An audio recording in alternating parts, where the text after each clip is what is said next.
بسم اللہ الرحمن الرحیم نحمده ونصلی ونسلم علی رسول کریم اما بعد۔ حدیث شریف میں آتا ہے کہ بخل اور ایمان دونوں ایک جگہ جمع نہیں ہو سکتے۔ حدیث شریف میں شح کا لفظ آتا ہے۔ شح کہتے ہیں زیادہ بخل، شدت سے بخل کرنا۔ بخل کا معنی آتا ہے کنجوسی۔ اس کا جو ضروری معنی ہے، جو ضروری درجہ ہے، وہ تو یہ ہے کہ یہاں پر انسان کو خرچ کرنا ضروری ہے، والدین ہیں، بوڑھے ہیں، یا بیوی بچے ہیں، یا جن کفالت میں ہیں، یہاں خرچ کرنا ضروری ہے، وہاں خرچ نہ کرنا بہت بڑا گناہ کے درجے کا بخل ہے۔ زکوٰۃ نہ دینا، صدقات واجبہ نہ دینا، اور جو پیسہ لیا ہوا ہے وہ واپس نہ کرنا، یہ تو ناجائز درجے کی کنجوسی ہے۔ تو یہ بخل اور ایمان دونوں ایک جگہ جمع نہیں ہو سکتے۔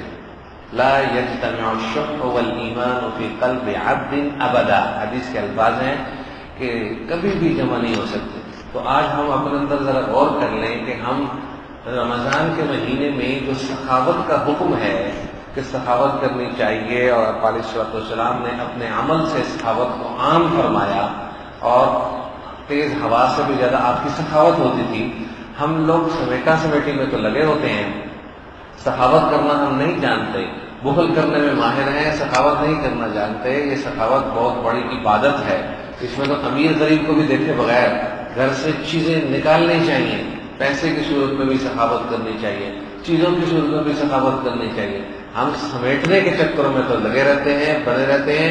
یہ وہ مہینہ ہے جس میں ہمیں خوب سخاوت کرنی چاہیے، دل کھول کر سخاوت کرنی چاہیے۔ بخل اتنا بڑا گناہ اور اتنا بڑا جرم کیوں ہے؟ اس لیے کہ بندہ جو بخل کرتا ہے وہ اللہ پہ بدگمانی کرتا ہے۔ یعنی میں جو میرے پاس آیا ہوا ہے میں اس کو سمیٹ لوں، پھر پتہ نہیں ملتا ہے کہ نہیں ملتا، اللہ دیتا ہے یا نہیں دیتا۔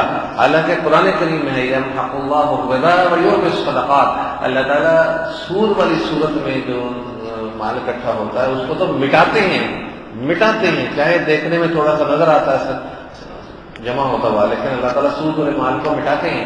اور ویربی الصدقات، اللہ تعالیٰ صدقات کو بڑھاتے ہیں۔ نیک کام میں جو خرچ ہوتا ہے، صدقہ ہو، زکوٰۃ ہو یا سخاوت ہو، اللہ تعالیٰ سے قبول فرماتے ہیں۔ حدیث شریف میں ہے سخی آدمی جنت سے قریب ہوتا ہے، سخی آدمی اللہ سے قریب ہوتا ہے، سخی آدمی لوگوں سے قریب ہوتا ہے، سخی آدمی جہنم سے دور ہوتا ہے، اور بخیل آدمی کے فرمایا وہ جنت سے بھی دور ہے، اللہ سے بھی دور ہے، لوگوں سے بھی دور ہے، اور جہنم کے قریب ہے۔ تو اس رمضان کے مہینے میں اگر ہم نے اپنی عادت اور اپنے بچوں کی عادت بخل سے ہٹنے کی نہ ڈالی تو پھر اس کائنات میں کوئی اور زمانہ نہیں ہوگا اس سے بہتر کہ ہم اپنی اور اپنے بچوں کی عادت ڈالیں سخاوت کرنے کی، صدقہ کرنے کی، اور بخل سے ہٹنے کی اور بچنے کی۔